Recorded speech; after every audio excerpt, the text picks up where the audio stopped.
Welcome back to my YouTube channel. Today we are going to solve exercise 3A question number 2, which says find each of the following products. The question number 1 says 12 multiplied by 5x. What is 12 times 5? 12 times 5 is 60.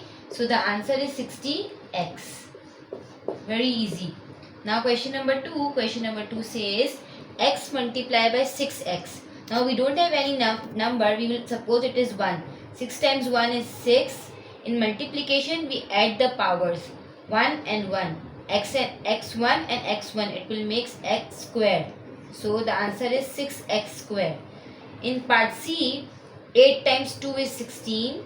The sign is minus, so it will be minus 16. In multiplication we add the powers, so it will become minus 16x square.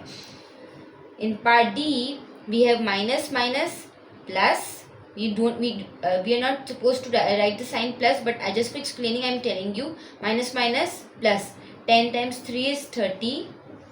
In multiplication we add the powers, x and x will make x square. So the answer is 30x square. Simple and easy.